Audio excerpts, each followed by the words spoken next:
I thought I'd put out a little video for all of our patients just to kind of go over a few things about the COVID-19, because we've had a few patients ask questions about what are we doing different. And one of the things I wanted to kind of go over is some of the things that we do on a routine basis that you may not even be aware of. As you come in and sit in my waiting room, you'll usually notice there may be one other person or nobody else in the waiting room. We purposely schedule people so there's not a lot of people out in the waiting room because we always want to be on time for you. But in today's world, it's not a bad thing that we don't have a waiting room full of people. But other things that we do is just at the front desk itself.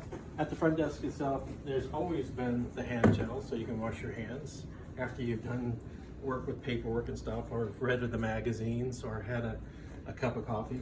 But even as you come up here, and they wipe this down after you leave, so the next person comes up and puts their hands on the counter, it's a non-contaminated counter, and we wipe down the pens too. Yeah, so we think of everything to make sure, because today's world with the COVID-19, it's things that are contaminated surfaces more than somebody sneezing on you that causes the transfer. Well, come on back and I'll show you some of the things that we do in the back. And as we come back in here, these are a lot of things that we just really do on a daily basis.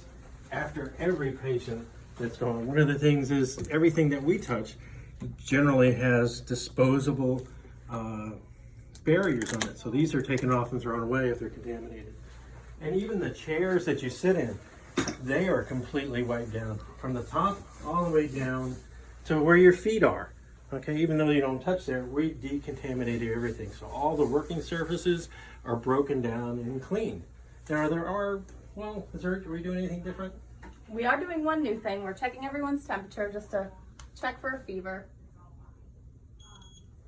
Yep, Dr. Kimmel, you're not hot. Oh, thanks. One thing I want to bring up, mask. You know, there's a big thing with masks today with the COVID-19. It's not recommended that you wear a mask for protection.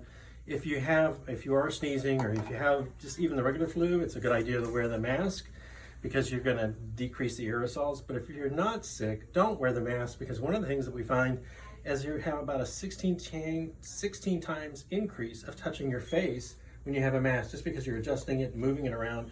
And it's actually the touching the face when your hands are contaminated by the virus that causes it to be picked up and brought into the respiratory system.